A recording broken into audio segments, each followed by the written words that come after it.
RPSC द्वारा आयोजित ACP exam 2014 के अंदर पेपर सेकंड के अंदर एक क्वेश्चन पूछा गया है जो कि प्रोजेक्ट के अंदर प्रोग्रेस रिपोर्ट से संबंधित है। क्वेश्चन में पूछा गया है which of the following is not the aim of project progress report. तो जो प्रोग्रेस रिपोर्ट हम बनाते हैं प्रोजेक्ट के अंदर उसका पर्पस कौन सा नहीं है। चार ऑप्शन दिए गए हैं, इनमें से कौन सा उसका पर्पस नहीं है ये बताना है। ऑप्शन नंबर 1 है provide an overview of project progress up to date, यानी कि जो भी प्रोग्रेस चल रही है उसके बारे में हमें अप टू डेट रहना चाहिए, उसकी इंफॉर्मेशन हमें प्रोवाइड कराना। क्या ये ऑब्जेक्टिव है प्रोग्रेस रिपोर्ट का? ये तो ऑब्जेक्टिव लग रहा है। To keep it is a document for customer satisfaction, क्या केवल कस्टमर सेटिस्फेक्शन के लिए हमें प्रोग्रेस रिपोर्ट बनानी चाहिए? थर्ड है ensure that the key stake holders are regularly informed, जो स्टेक होल्डर्स हैं, जो भी हितधारक हैं, जो भी इस सॉफ्टवेयर से जुड़े हुए हैं, उनको रेगुलरली अपडेट करना चाहिए। और फोर्थ है inform the key stake holders about the issue that the require immediate actions और रेजोल्यूशन। स्टेक होल्डर्स को इश्यूज के बारे में और उनके रेजोल्यूशन के बारे में बताना चाहिए। तो चलिए देखते हैं कौन सा इसका सही आंसर होगा।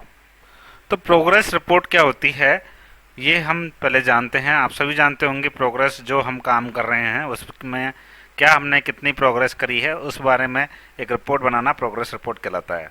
आप कुछ इस तरह से समझ सकते हैं जैसे हम कोई ट्रिप पर जा रहे हैं घूमने के लिए, 7-8 दिन की ट्रिप है और हमारे जो घर वाले हैं पीछे से हमको फ़ोन करके हर 2 घंटे में 3 घंटे में पूछते हैं क्या चल रहा है, कहाँ तक पहुँच गए और कहाँ अब जाना है। तो ये सारी चीज़ें जो है अपडेट एक तरह का हमें जो बनाना होता है, हमें बताना होता है, ये प्रोग्रेस रिपोर्ट कहलाता है। तो मतलब प्रोजेक्ट प्रोग्रेस रिपोर्ट का ये मतलब हुआ कि ये तो हमारा प्लान था और अब तक इसमें इतना काम हो चुका है, इतनी देर हो गई है, इतनी दूरी और बाकी है और ये गड़बड़ अब तक हुई है। तो ये पूरी रिपोर्ट होती है प्रोग्रेस रिपोर्ट। लेकिन सॉफ्टवेयर प्रोजेक्ट के अंदर हम ये जो रिपोर्ट है ये मुंह जुबानी नहीं दे सकते, उसके लिए हमें एक डॉक्यूमेंट लिखना पड़ता है, एक डॉक्यूमेंट बनाना होता है। तो मैंने यहाँ लिखा है प्रोजेक्ट प्रोग्रेस रिपोर्ट एक डॉक्यूमेंट होता है जो प्रोजेक्ट के वर्तमान स्टेटस यानी कि करेंटली उसका क्या स्टेटस है, कितना काम हो गया है, क्या उसके अंदर परफॉर्मेंस चल रही है और क्या क्या उसके अंदर प्रॉब्लम्स आ रही है और जो हमारी टीम है वो क्या कार्रवाई उसके अंदर कर रही है। तो ये सारी चीज़ें जो हैं ये हम स्टेक होल्डर्स जो भी हमारा काम जिसने भी हमको दिया है, जो भी हमारा क्लाइंट है उसको साथ हम शेयर करते हैं। इसका मुख्य उद्देश्य क्या होता है? इसका मुख्य उद्देश्य पारदर्शिता और टाइम पर सूचना देना ही होता है। तो एक ट्रांसपेरेंसी और इन्फॉर्मेशन क्लाइंट को मिल जाती है जिससे प्रोजेक्ट की निगरानी रखना और नियंत्रण रखना, उसको कंट्रोल करना सही ढंग से हो सकता है। तो बनाते क्यों हैं? क्योंकि हमें एक स्टेटस अपडेट करना होता है क्लाइंट के साथ और हम क्लाइंट को रेगुलर जानकारी देना चाहते हैं, इसलिए हम इसको बनाते हैं। इसके साथ साथ कई बार ऐसे प्रॉब्लम्स भी होती हैं जहां क्लाइंट ही फैसला ले सकता है कि उसको क्या चाहिए। तो इमीडिएट एक्शन के केस में भी हमको ये प्रोजेक्ट रिपोर्ट बनानी पड़ती है। और जो हम प्रोग्रेस रिपोर्ट बनाते हैं इससे प्लानिंग, आगे की प्लानिंग करने के लिए और जो भी प्रॉब्लम्स आने वाली हैं उनको दूर करने के लिए भी हमको हेल्प मिलती है। तो इस रिपोर्ट के देखिए कितने सारे फायदे हैं। तो जो 4 ऑप्शन इस क्वेश्चन के अंदर दिए गए हैं इनमें से 3 ऑप्शन तो प्रोग्रेस रिपोर्ट की बात करते हैं और एक ऑप्शन प्रोग्रेस रिपोर्ट की बात नहीं करता। तो कौन से 3 ऑप्शन है जो बात कर रहे हैं वो देख लेते हैं। तो ए वाला ऑप्शन है कि provide a overview of project progress up to date. तो बिल्कुल सही है, हमें प्रोजेक्ट की स्थिति से बिल्कुल अप टू डेट रहना है तो प्रोग्रेस रिपोर्ट बहुत हेल्प करती है। और ensure that the key stake holders are regularly informed, तो जो भी स्टेक होल्डर्स हैं उनको समय समय पर जानकारी देना जरूरी है ताकि सही निर्णय लिए जा सकें।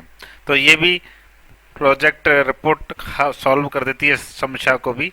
और inform the key stake holders about issue that are required immediately action और रिजोल्यूशन। तो और यदि कोई समस्या है तो उसको हल करनी है तो इस रिपोर्ट में वो बात स्पष्ट रूप से पता चल जाती है। तो ये 3 प्रोग्रेस रिपोर्ट की बात की गई है। और एक ऑप्शन नंबर बी है to keep it as a document for customer satisfaction. तो ये बात गलत है कि हम जो ये प्रोजेक्ट है कस्टमर के सेटिस्फेक्शन के लिए बना रहे हैं। तो कस्टमर सेटिस्फेक्शन तो हमारा आखिरी लक्ष्य होता है, लेकिन प्रोग्रेस जो रिपोर्ट है उसका कार्य केवल डॉक्यूमेंटेशन बनाना है, डॉक्यूमेंट बनाना है। और ग्राहक को खुश करने के लिए ये डॉक्यूमेंट नहीं बनाते, बल्कि फैक्ट और स्टेटस को क्लियर करने के लिए ये रिपोर्ट हम बनाते हैं। और ग्राहक की जो संतुष्टि की अगर हम बात करें तो वो तो उसको समय पर डिलीवरी मिल जाए, सही उसका प्रोजेक्ट बन जाए, उससे बढ़िया से कम्युनिकेट हम कर सकें और उसके साथ उस हमारा अनुभव अच्छा हो। बस ये चीज़ें चाहिए ग्राहक की संतुष्टि के लिए। जो प्रोग्रेस रिपोर्ट है ये ग्राहक की संतुष्टि के लिए काम नहीं आता है।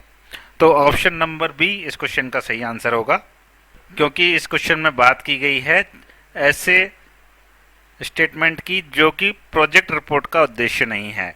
तो कस्टमर को खुश रखना इस प्रोग्रेस रिपोर्ट का उद्देश्य नहीं है। तो ये ऑप्शन नंबर 20 का सही आंसर है। एक एक्स्ट्रा क्वेश्चन और देख लेते हैं, प्रोजेक्ट प्रोग्रेस रिपोर्ट का मुख्य उद्देश्य क्या होता है। तो इसका मुख्य उद्देश्य है स्टेटस कम्युनिकेट। तो हम स्टेटस के बारे में स्टेक होल्डर्स को बताते हैं, ये इसका मुख्य उद्देश्य है प्रोजेक्ट प्रोग्रेस रिपोर्ट का।